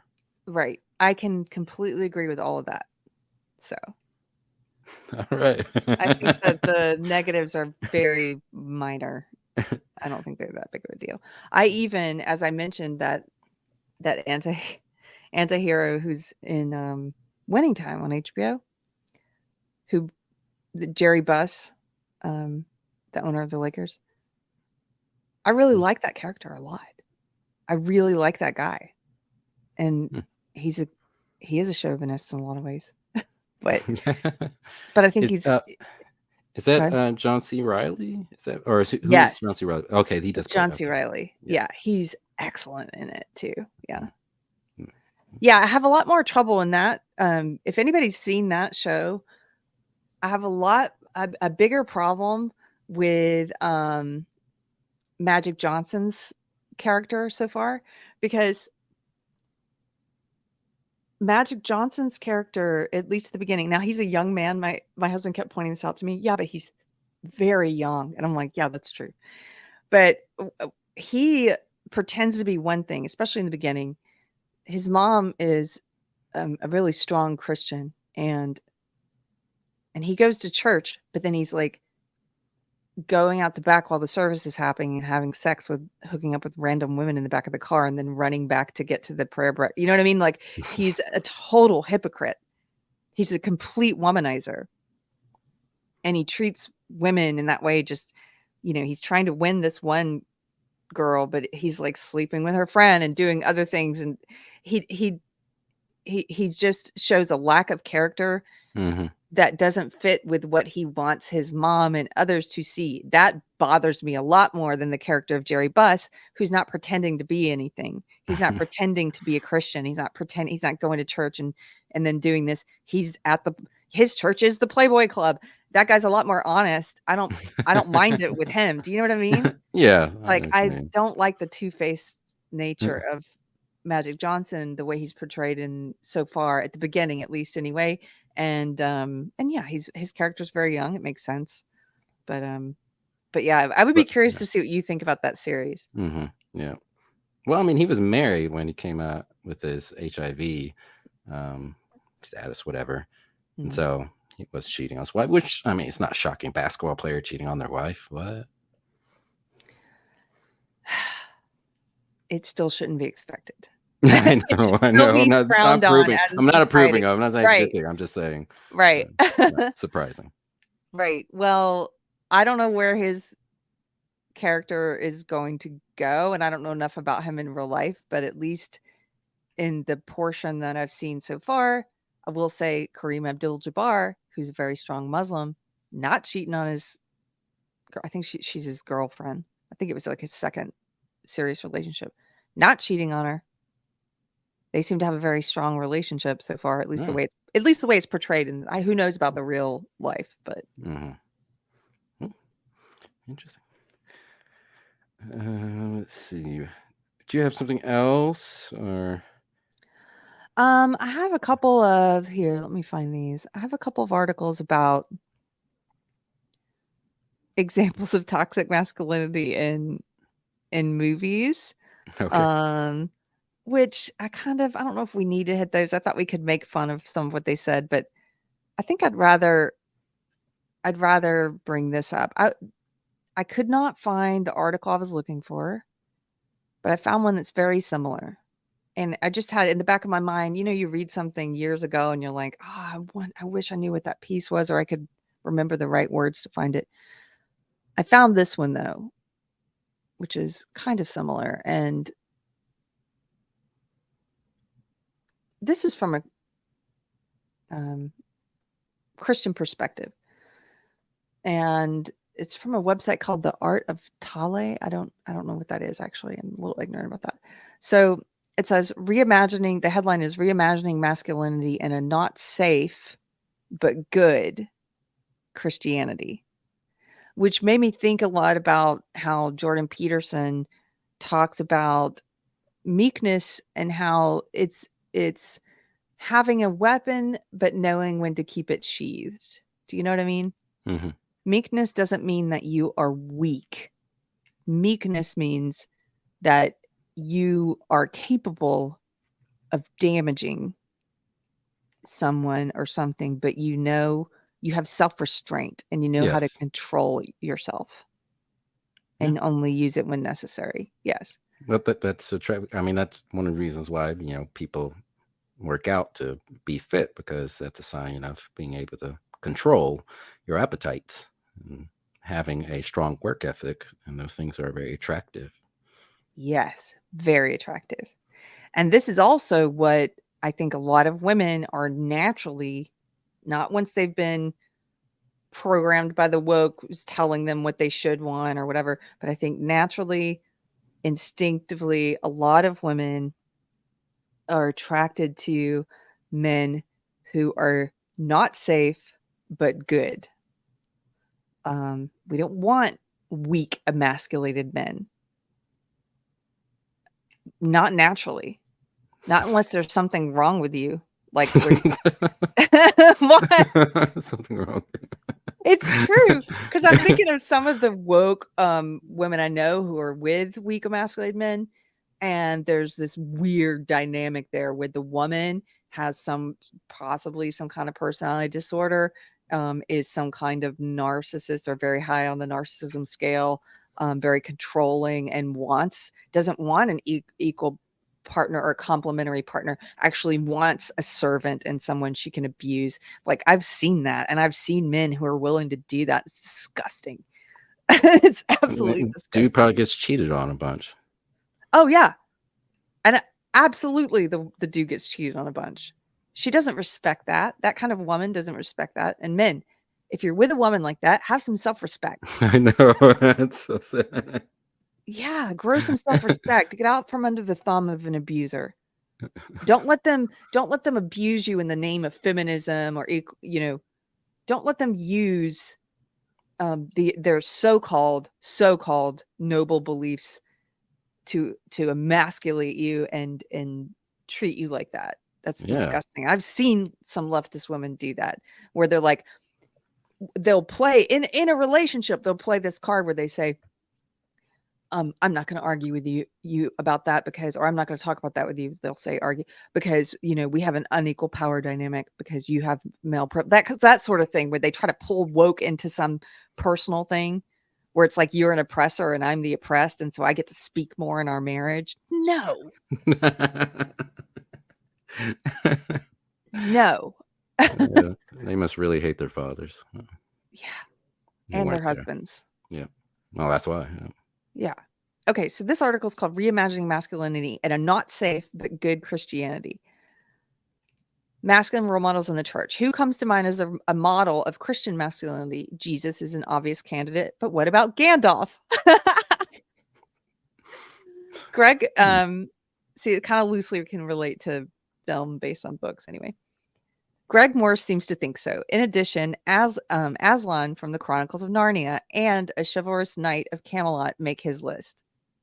Last time I disagree with Moore's handling of the Captain Marvel movie and feminism. This time, my beef is with his reliance on extra biblical fiction as a source of inspiration for morality. See, this dude, there's nothing wrong. It doesn't mean he's reliant on extra biblical fiction. It just means it's nice to see qualities that Jesus represented in extra biblical fiction. I would like to see more of that, dude. Right. Do you know what I mean? Like, there's nothing wrong with being able to say, hey, like a lot of people have noticed, the best superhero storylines, a lot of them are they draw inspiration from Christ the greatest allegories. story ever told. Yeah, they're Christ allegories, where they sacrifice everything. Like, that's what people want to see. You know why? Because it is the greatest story ever told. He certainly isn't alone in wanting to restore masculinity in the church to prominence. For a while, I sympathized with this position. I found the 90s and 2000s a particularly difficult time in Christian circles, where I was encouraged to be emotionally demonstrative, to lift my hands, sway, or dance in worship, to sing that chorus 1 or 15 more times and lose myself in the feelings. There was nothing tough or galvanizing about tapping into my feelings, I thought. I wanted to connect to some grand spiritual adventure, and this wasn't it. When I saw Gladiator, where Maximus defies a tyrannical emperor and is rewarded with Elysium, my heart soared. When I watched The Matrix, about a pasty white hacker who breaks out of a rut, transcends the computer system that keeps him and everyone else oppressed, and rises from the dead, I was hooked.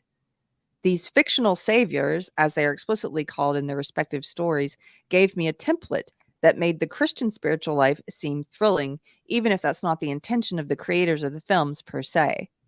The pull of this meta-narrative and overarching story that provides meaning is profound.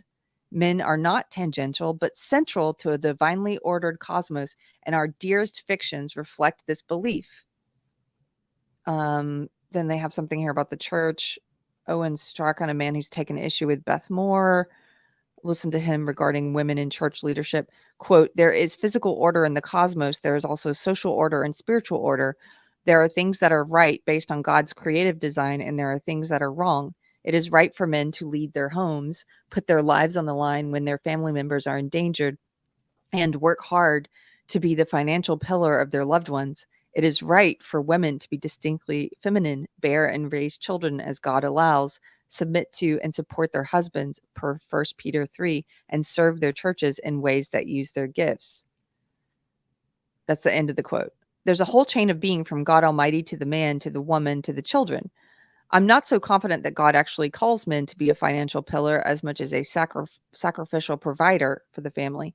Our culture traditionally envisions the man as breadwinner, but it is surely cultural expectations that would confine our imagination of masculinity and femininity to roles that so closely reflect culture.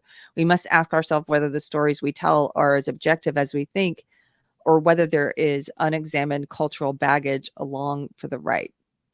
I don't want to read all of this, but I do want to get to just this part right here. This is where he gets into the not safe but good. It says, now literature is a fine place to turn for admirable character traits and masculine role models generally, but it is not scripture. Lewis may envision a lion who is, quote, not safe but good, end quote. But that's not enough to argue that we should be the same, as Morse seems to say. And then he has a quote here: endangered is that species of lion-hearted masculinity that bears Aslan's description, not safe but good. Aslan and Gandalf are both fictional Christ figures and supernatural entities. Aslan is Narnia's god, Gandalf is an angelic being. Are such otherworldly beings helpful in our quest for biblical manhood, given that we and they are different in essence from these fictional beings? Okay, then he goes on to basically, but this part here, this is where that idea of not safe but good comes from. And unlike him, actually, I do think it's scripture based, and I don't think there's anything wrong with seeing the greatest story ever told and Christ's story, being represented in fiction in other characters, because you're going to have mimicry of some type. Like there are different, this is it's a universal story, and it can be told in a number of ways, the themes of it anyway. And I don't think that's a bad thing to see in things outside of the Bible. I don't think I want to see more of that in pop culture. It kind of helps reinforce Christian values, but certainly for those who aren't Christian, they're getting similar or the same Christian values through media that isn't specifically Christian. So, yes. So I just thought that was interesting to include, because even though that guy has some criticisms, it talks about, and I was looking for that not safe but good thing, and that's what I ended up finding instead of the thing I was looking for. But I saw E.T. not too long ago. I seriously think that's a Christ allegory. As weird as that sounds, I do think it is. How so? So in the movie, E.T. comes down from above. He lands on the planet, befriends Elliot. There's like a dead plant that E.T. brings it back to life. E.T. of course dies in the spoiler. He dies in the movie, but it comes back to life. And when he comes back to life, he's wearing all white. He's like dressed in some kind of white thing. Yep. And then he goes back into his spaceship and ascends back into space or the heavens. What? I never even thought of it that way. That is an allegory for the Christ, or it is. Okay. What do you want to move on to next?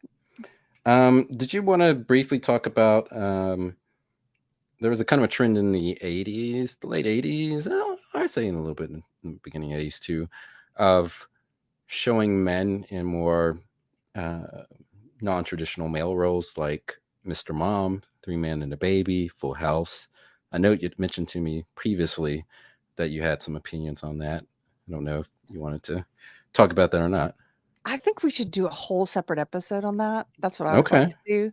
But in general, there was this whole period during which it was very popular to do films. I think it was like the 80s and 90s, to do films where you had the man is taking care of the baby, and it's going to be a wacky ride because men don't know how to take care of children. And that was the premise of so many movies, like Mr. Mom.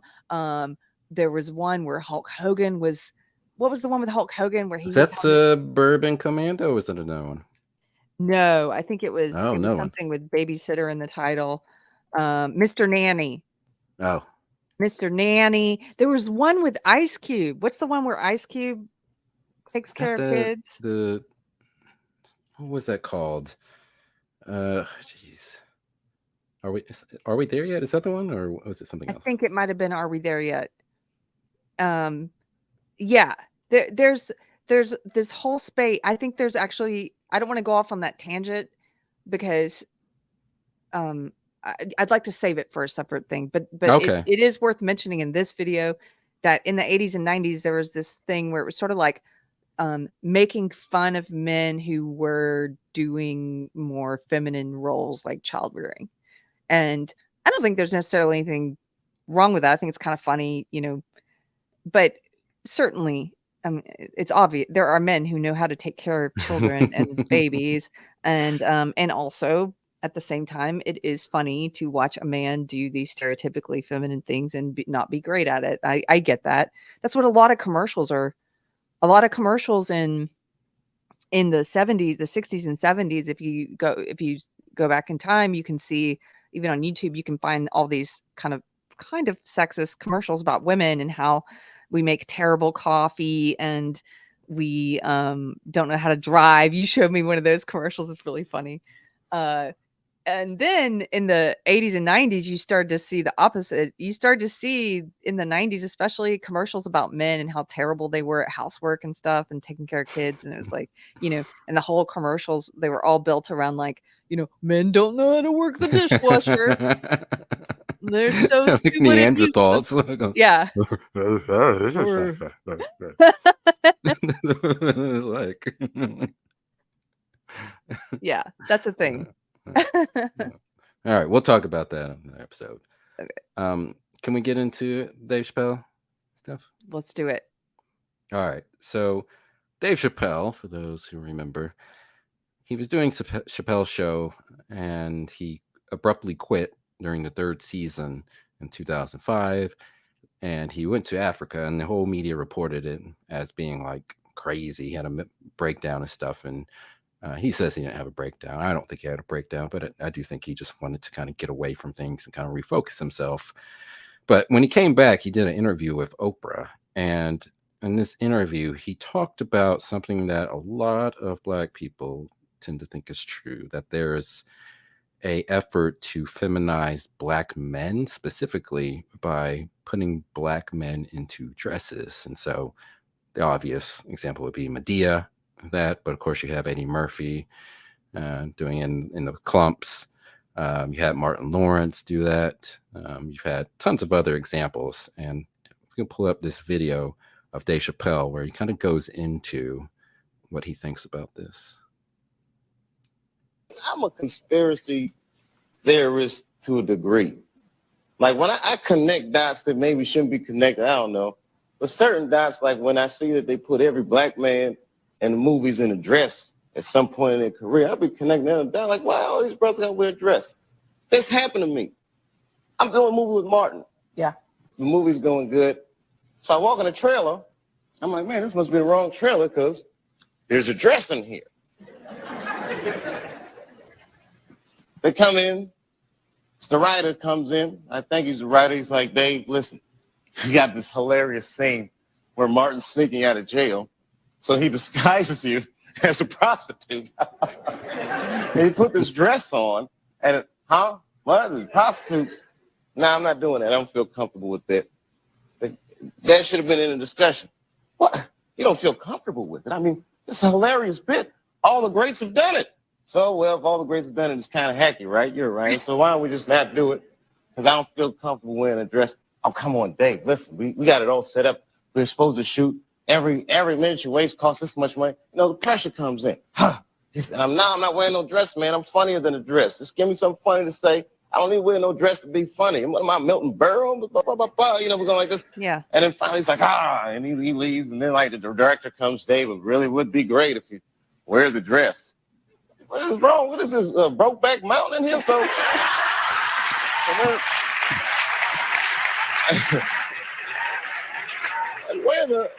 wear the dress. I don't want to wear the dress. I want to wear this dress. You know what I mean? This is, oh gosh, that's so difficult. They leave. Now the producers come on, David would be so great. I mean, and then I started thinking about it.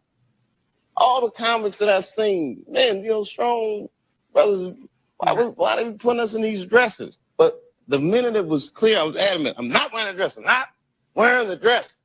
All right, fine. Think of something else. That comes back 10 minutes later, the whole new scene. Hot damn, how did you write the scene so fast? You know, it's like, so you got to take a stand. I love that. He's such a truth teller.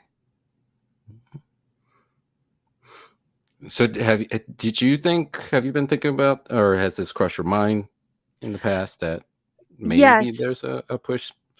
Oh, yes, absolutely. And I think I can't remember when it first came to my attention. It was someone like him. It might have been this clip or something similar, or someone discussing this clip maybe, that brought it to my attention, that there's this push to emasculate not just men, but there's a focus on Black men in particular. And one of the things I thought about is that I tend to see a lot of pictures in these parents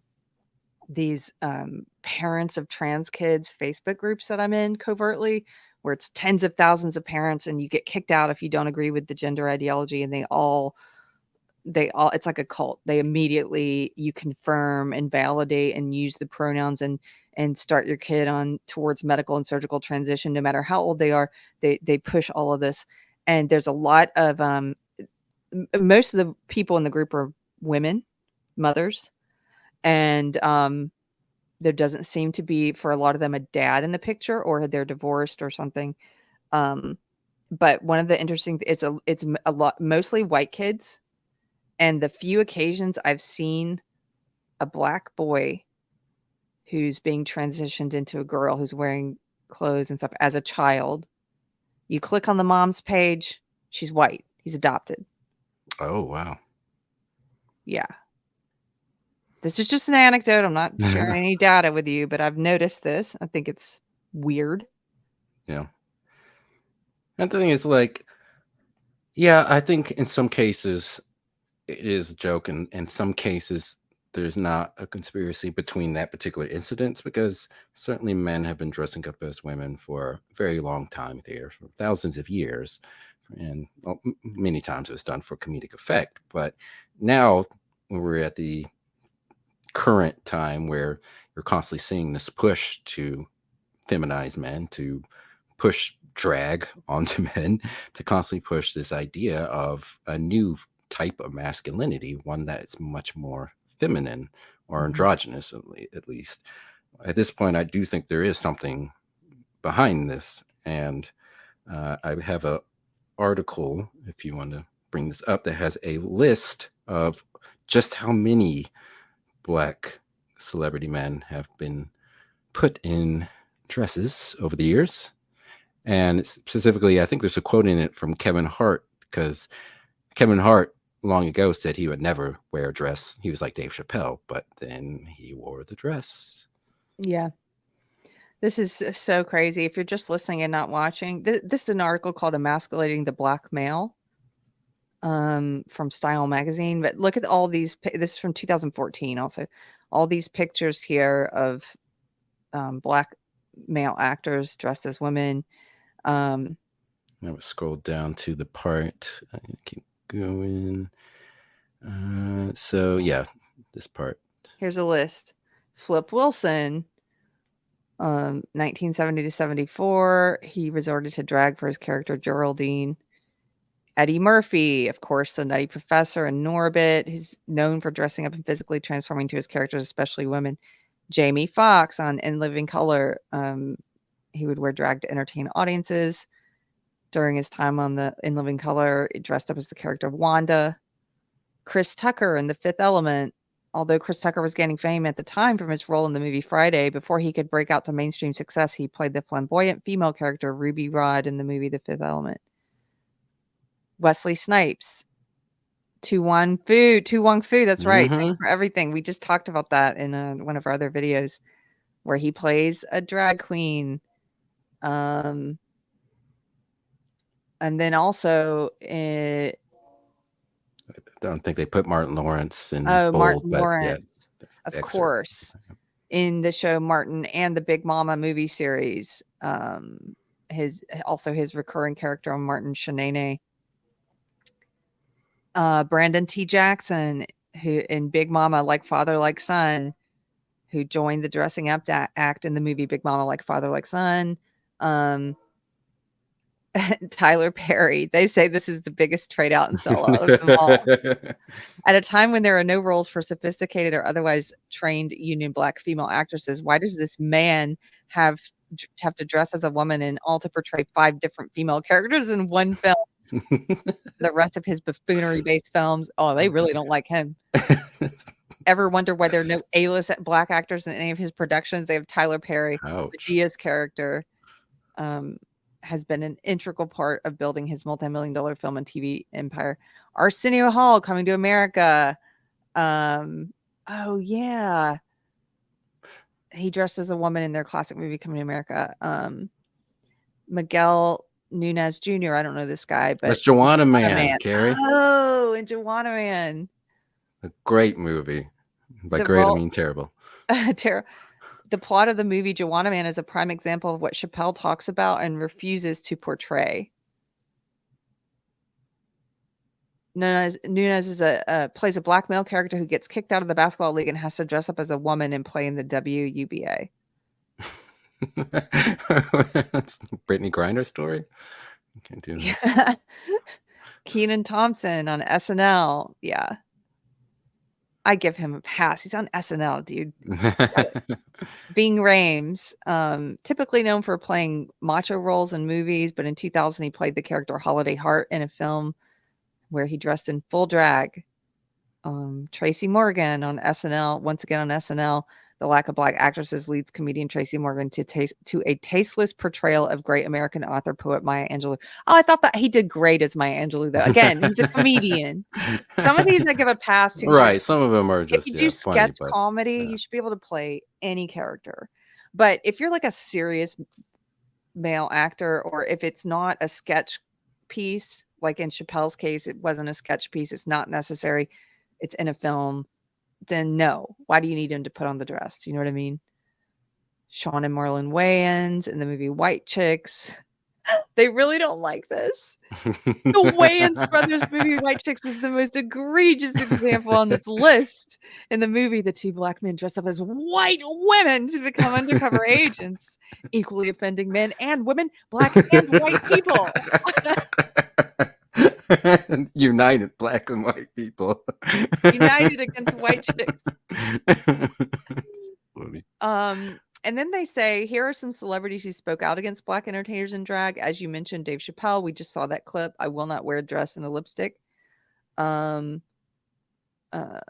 Jamar, a member of Brand Nubian, a famed 90s underground rap group, did not skirt around his distaste for the issues of black men in dresses and lipstick. You know what he's criticizing Kanye wearing a skirt. You know what I just remembered, Mr. Chris, since we're talking about this? I do remember watching a conspiracy theory video a few years ago. It was a young black guy. He had a very popular channel at the time. I can't remember what it was called. And he did this whole conspiracy theory video about the Illuminati and stuff.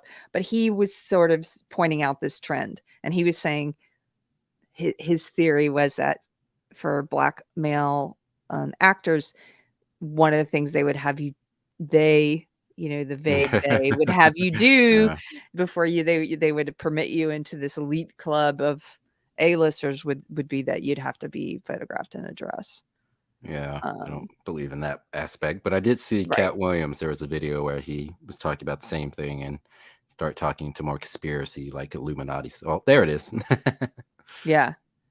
Cat Williams talks about Kevin Hart wearing a dress. Should I play this one or? Oh, you don't have to play it. No. Okay.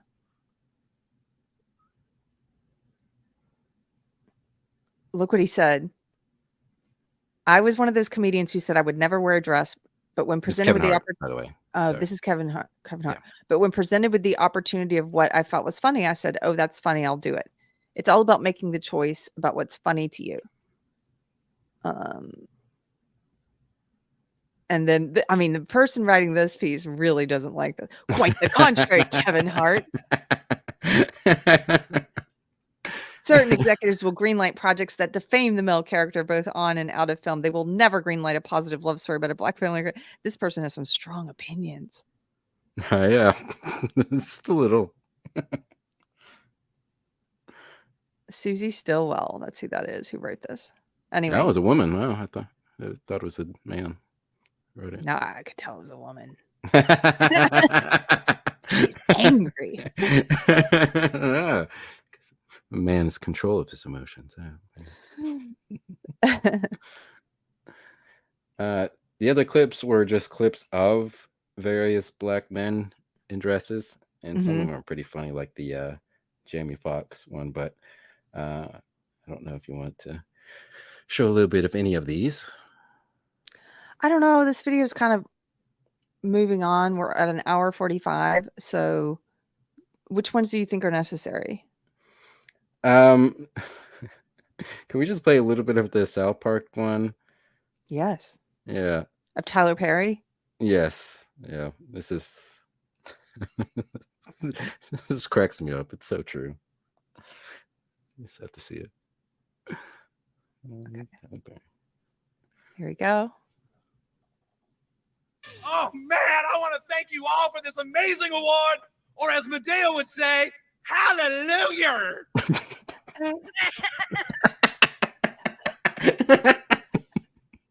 Oh, God, how embarrassing.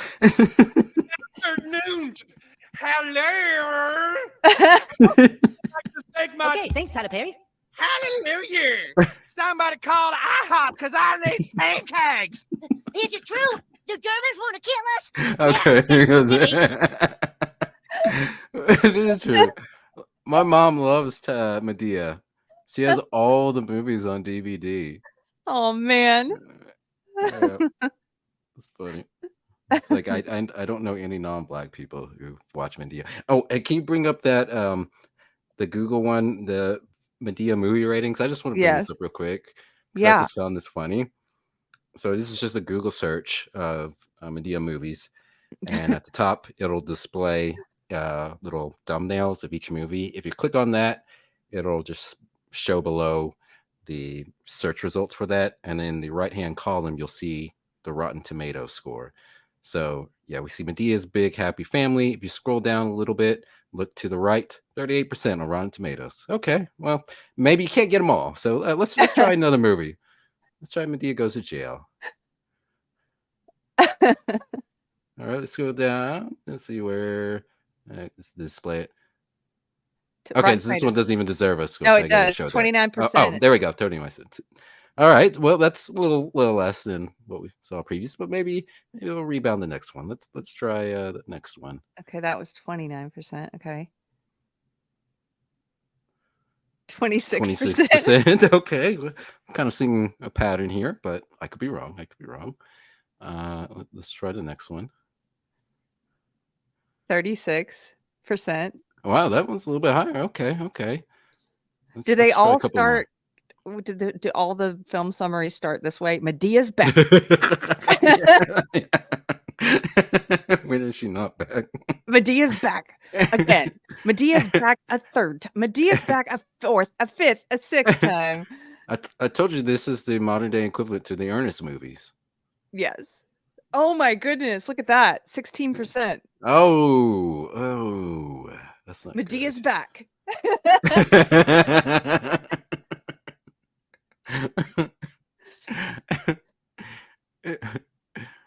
Oh. 84% of Google users. I don't trust Google users because it's always a positive rating for no matter what movie you're talking about.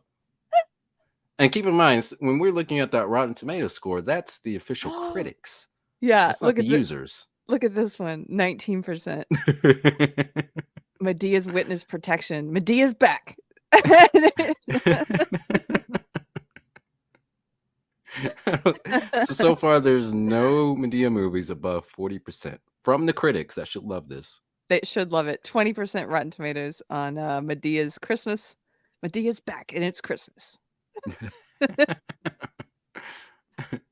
Medea on the Run. 85% of Google users, not Rotten Tomatoes, like no. This. I think they're bots. Russian bots that love Medea. Boo 2, a Medea Halloween. 4%. 4%. How's that possible?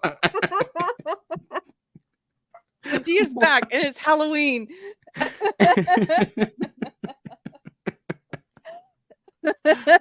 Oh man. Medea's class reunion. Oh, it's Google users again. 85% of Google users liked it. Medea's back and it's her class reunion. I don't know is there even a series of movies that are this low rankings, like ones that open in theaters? Like, oh, here's one. This is, it looks like an animated one. This is the cartoon, yeah. Is this rated the highest? Yes, 84% on Rotten. Wow. So the cartoon's okay, but live action is terrible. So it's really just Tyler Perry on screen that they don't like. So it's kind of disturbing looking. So that's probably it. But it is kind of creepy. So. I don't know why this was so funny, but it was. Hallelujah. Hallelujah.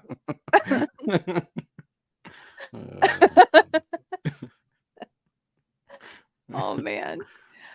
I just want to make sure I show this because we're going to be wrapping up soon, and we showed some examples and talked about some examples of masculine portrayals in film in decades previous, and I just wanted to show you who are some of the leading men now.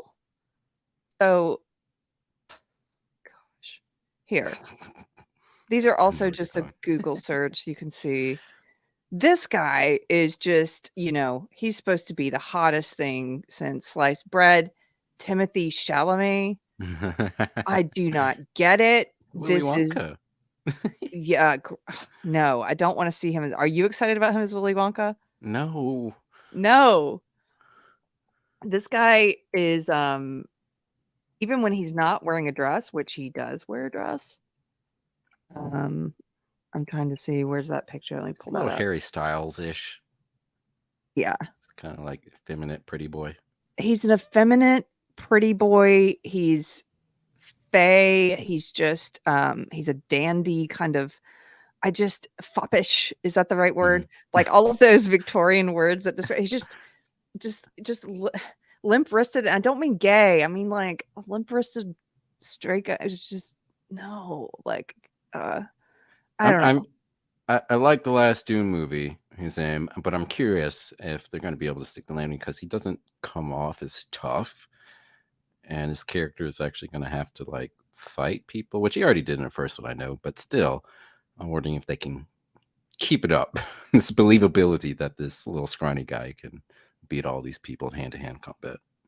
How do people believe he could beat anyone in hand-to-hand combat? I don't know.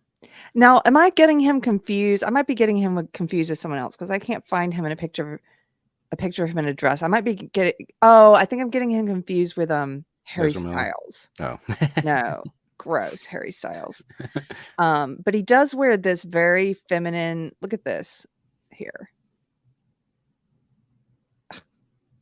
Sorry. I can't help it. I just don't get it. I don't like it. As a woman, I don't want to see, like, there's nothing attractive about that kind of a representation on screen.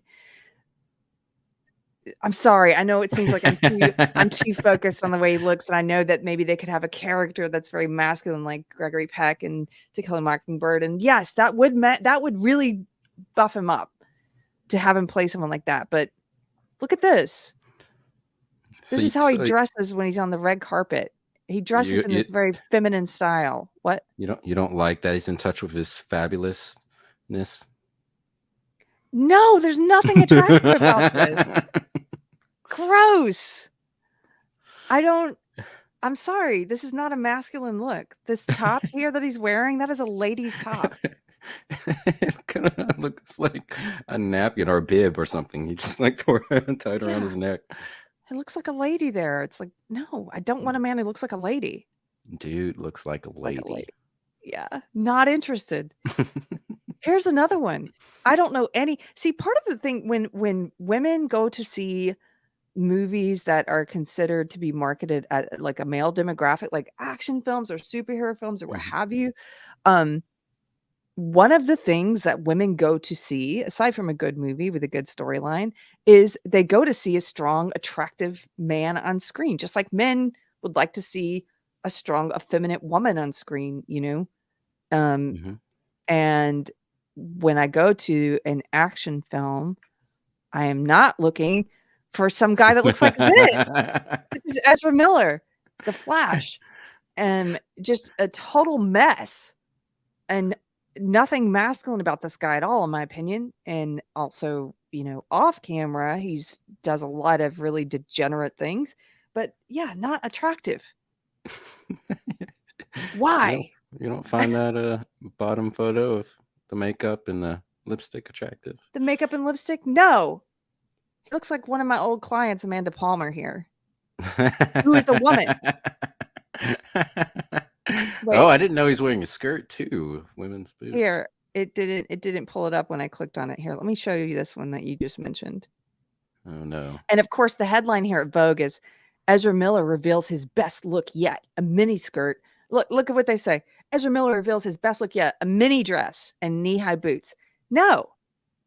I don't want to see him in a mini dress. It's not masculine. It's not attractive. Like, I don't care. Wear what you want to wear. And I can still appreciate, like you and I have talked about, I can still appreciate style. I do like this style, but is it attractive to a woman? No. That's the only point I'm making here.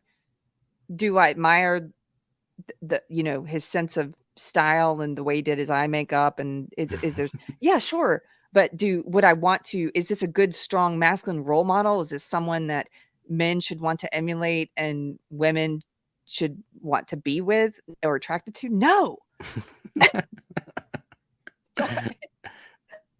Why is he doing half a swastika pose? I don't know. What is that? I don't know. It looks like someone just like cut out random pictures from a magazine and just like glued them all together to like make the image of a person. Yeah. Just, yeah. Not a very masculine leading man. Well, I don't think you'll be seeing much of him in big movies from now on. Yeah. Who was the other one? Oh, yeah. I don't think we need to pull him up, but he's just a train wreck. Shia LaBeouf. Oh yeah. His career hasn't done much. Although he directed, I think, was the Peanut Butter Falcon, which I heard was good. I don't know if it's actually good, but people I know have told me that.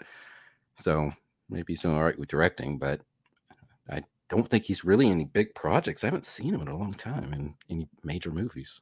I think he has mental problems, which is another reason I'm not going to bring him up. Well, he got in trouble for when he got arrested, and he started like about the fact that the cop that he talked to was like black, like saying all these weird things. Yes, saying crazy stuff like Mel Gibson. Yeah. Yeah. Well, those are the leading men that, you know. What? But we got to give credit to what I call the last action hero, Tom Cruise, because I think he is among pretty much the last Hollywood star that's good for multiple movies. I know Keanu Reeves is doing John Wick, which is still popular and stuff, but he's still not. His other movies outside of that aren't really catching on with the public. But Tom Cruise, you know, he was in Top Gun Maverick last year. That was the highest grossing movie of 2022, and he's in the Mission Impossible franchise, which is still getting really good reviews and doing well. This one you would have done better if they didn't release it right before Barbie and Oppenheimer. Yeah. But, you know, at his age, it's just impressive that he's still able to do this. And of course, you know, Keanu, and even with Liam Neeson, which I guess he's not really doing too many big movies, but older men who are doing these kind of action, you know, Die Hard type movies is pretty impressive. It is. I really enjoyed Top Gun Maverick. Yeah. I don't know anybody who did it. Okay, should we wrap this up? Yeah, let's get some funny stuff. Let's do some funny things. Hold on, let me see. Which one of these should I bring up? Bring up the first one and then the third one. The first one is a very short clip. This is from Hot Shots Part 2, which is a parody of the Rambo movies and Top Gun. And this is my favorite part in the entire movie. It's just a silly movie. It's a silly movie, but I love it. Can you see that? Yes.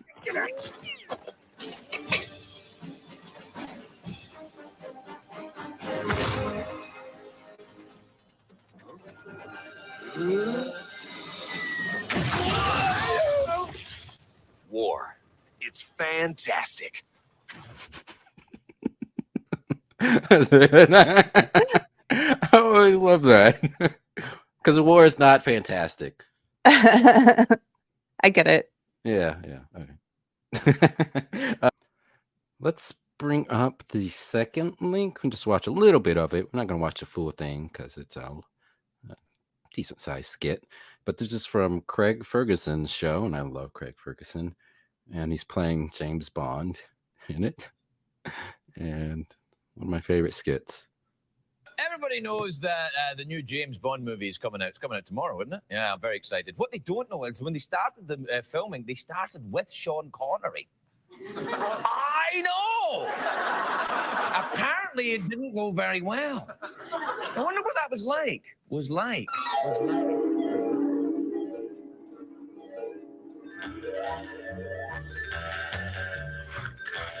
the waiter? I want another martini. Shaken, not stirred, or stretched, or striped, or whatever the hell it is I say. You've already had 18 martinis. You don't know me, mister. My name is Bond. James. My name is Bond James. Oh, Beams John. Look, just call me Susan, all right? James Bond. You've got the same name as me. No.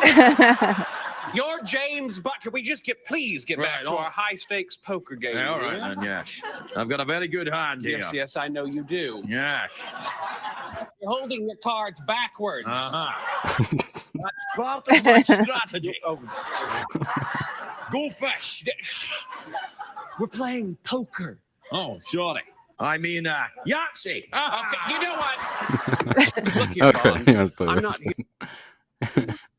Nice. Silly, but I love it. And then finally, let's play this deep fake. We're going to end with, is this AI? I don't know how they put it together.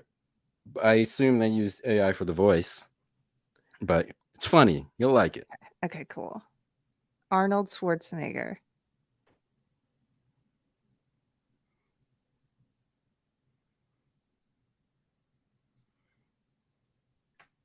It's been 7 hours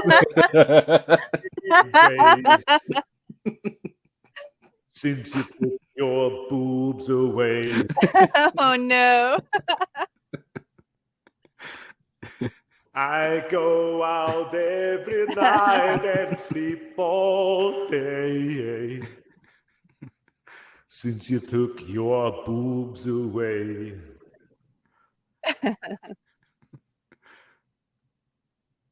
Since you've been gone, I can do whatever I want. I can see a large amount of boobs.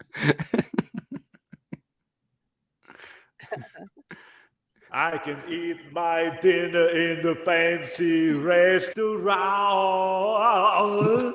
but nothing I said nothing can take away these boobs, 'cause nothing compares. Nothing compares to boobs. Okay. Oh my There's goodness. so many of those. So many. There's ones where they've taken Sylvester Stallone clips from some of his movies and then put Arnold's face and voice on it, or they've done vice versa, like they put Sly Stallone in Terminator movies, and it's crazy. The deepfake stuff is It's getting crazy wild. scary. It's getting wild. Yeah. Well, folks, I know we've seen there's so much more we could have covered. We barely scratched the surface, but we've done over 2 hours, and I feel like it would be a disservice to keep going because my brain doesn't have that much space in it.